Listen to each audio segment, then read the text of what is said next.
ہوتا ہے کہ زبان شناسی کو ادب شناسی کا درجہ دے دیا ہے اور سمجھتا ہے جب زبان آ گئی ادب بھی آ گیا، حالانکہ یہ بہت بڑی غلط فہمی کریلی ہے۔ زبان شناسی کے نام پر طلبا کے ذہنوں میں سرپنوں کی ان گرہبار اصطلاحات کو داخل کر دینا جن کی ابتدائی مرحلے میں بہت زیادہ ضرورت نہیں ہوتی۔ ماہرین نے لکھا ہے اور حضرت مولانا خلیل احمد صاحب نے اس پہلو پر بہت توجہ دلائی ہے۔ ان کی دونوں کتابوں کے اندر محرف شیری ہے، اس میں بھی، اور تعلم اللغة العربية فإنها من دينكم، اس میں ان کا ایک بہت شاندار مقالہ ہے جو انہوں نے جامعہ ملیہ کے پروگرام میں پیش کیا ہے۔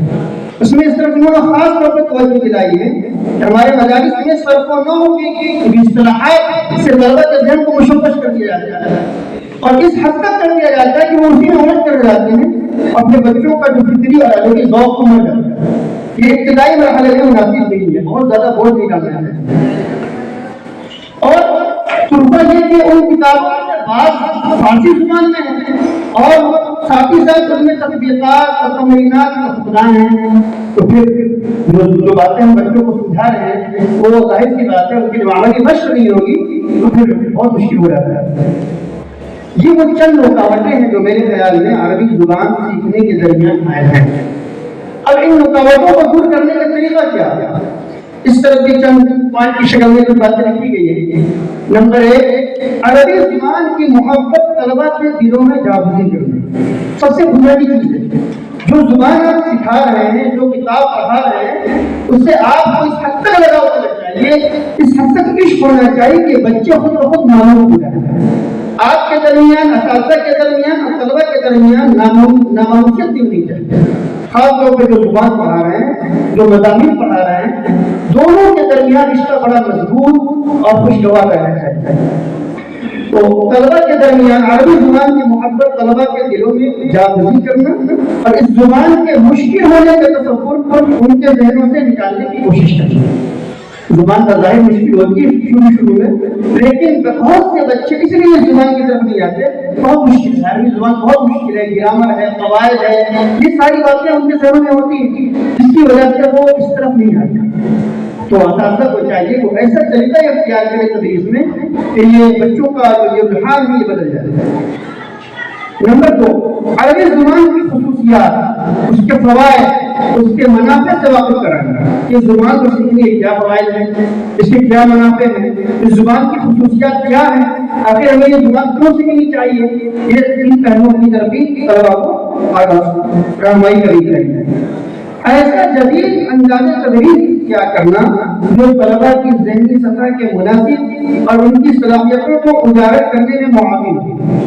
تدریس ایک فن ہے جو بڑی حد تک صلاحیت نہیں کہہ سکتے ہیں، لیکن اگر آدمی کوشش کرے، محنت کرے، کسب کوئی بہت اثر ہے۔ اساتذہ اگر چاہے تو پرانی کتابوں کو بھی، جس میں پرانی کتاب کہتے ہیں، ان کو بھی، یا جو زبان و ادب کی کتابیں نہ ہوں، فقہ کی کتابیں ہوں یا دوسری زبانوں کی کتابیں ہوں، جیسے فرض کر لیجیے ہدایہ ہے، اسی طرح نور نساء ہے، اس کے اندر بعض تعبیرات اتنی عمدہ استعمال کی گئی ہے کہ وہ بظاہر کتابیں بہت قدیم زبان کی لکھی گئی ہے، لیکن وہ آج کی زبان میں ہوتی ہے۔ تو اگر ہم ان کو انداز تدریس کو بدل دیں اور ان میں سے چیزوں کو نکال کر طلبا کو بتلائیں تو انشاءاللہ بہت فائدہ ہوگا۔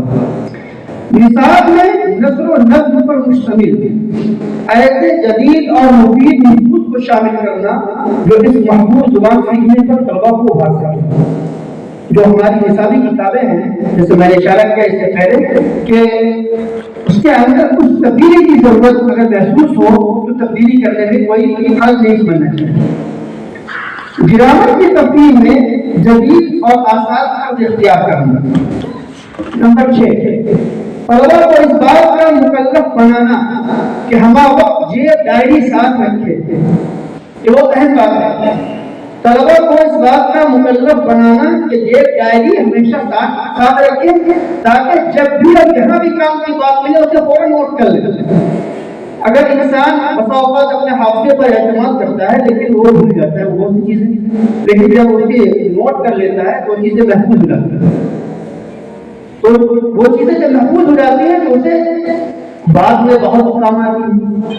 ہمارے پرانے دور کے جتنے بھی ادبا ہیں یا زبان کے ماہرین ہیں یا شاہ پرداس ہیں، انہوں نے کام بہت کیا ہے، اختلافات کو نوٹ کرتے تھے، جہاں کوئی اچھی بات ہوئی تدریس کے دوران، کسی تقریر کے دوران راستہ چلتے تھے، کوئی آپ کو کوئی اچھا فکرہ نظر آیا، آپ اس کو نوٹ کر لیجیے، اس کے لیے کوئی اہم وقت مقرر نہیں ہے، کوئی جگہ مقرر نہیں ہے، کوئی کتاب مقرر نہیں ہے، تو جب بچے کے پاس کاپی رہے گی، ڈائری رہے گی، تو اس کا فائدہ سے محسوس کریں گے۔ نمبر 7، مختلف طلبہ کو بہت ضروری مفردات و جموں اور مترادفات و اسداد یاد کرانے کا مکلف بنانا۔ جو بچے ابتدائی دور میں ہیں ان کو کچھ بنیادی باتیں، یہ واقعی سے یہ جمع ہے، یہ مترادف لفظ ہیں، اس کی زندگی آتی ہے، یہ سب چیزیں بدلانے سے ان کے پاس الفاظ کا ذخیرہ ہوگا اور اس سے ان کا شوق بڑھے گا۔ اگر مدرسے میں عربی لائبریری نہ ہو تو اس کے قیام کی کوشش کرنا اور اس میں طلبہ کے ذہنی اور علمی سطح کے مطابق کتابیں، رسائل، ناول، افسانے، سیریز وغیرہ بھی فراہم کرنا اور تاکہ طلبہ اس سے جدید دور کے لحاظ سے بھی استفادہ کر سکیں، اساتذہ کی نگرانی میں کریں۔ نمبر 10، طلبہ کی صلاحیتوں کو نکھارنے اور ان کی ہمت افزائی کے لیے کبھی کبھی نئے مسابقوں کا انعقاد کرنا اور ان کو انعام و اکرام سے نوازنا۔ اس سلسلے میں ذمہ داران کو، اساتذہ کو بخیل نہیں ہونا چاہیے۔ اگر مدرسہ اپنی سطح پر یہ کام نہیں کرتا، ادارہ نہیں کرتا، اساتذہ جو زبان و ادب پر غور رکھتے ہیں وہ بھی اگر خط کر کے، انتظام کر کے، اپنے ذرائع کا استعمال کر کے اگر چاہیں تو پروگرام کر سکتے ہیں، بچوں کو انعام دے سکتے ہیں، اس سے شوق بڑھتا ہے۔ جب تک بچوں میں شوق پیدا نہیں ہوگا آپ اس سے توقع رکھیں، یہ بالکل اچھی بات نہیں ہے۔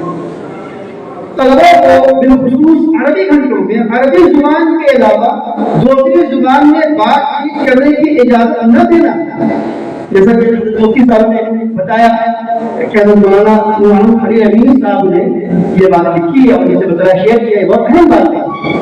عربی زبان کے علاوہ دوسری زبان میں بات چیت کرنے کی اجازت نہ دینا، خاص طور پر جو عربی گھنٹے ہیں، اور ان کو اپنے دوستوں کے ساتھ بھی عربی زبان میں گفتگو کرنے کا پابند بنانا، کہ آپ اپنی ٹولی بنا لیں، جماعت بنا لیں، ان کے ساتھ آپ کو گفتگو کرنی ہے، اگر گفتگو کرنے تو عربی میں کرنی ہے، عربی کے علاوہ کریں گے تو آپ نے جرمانہ۔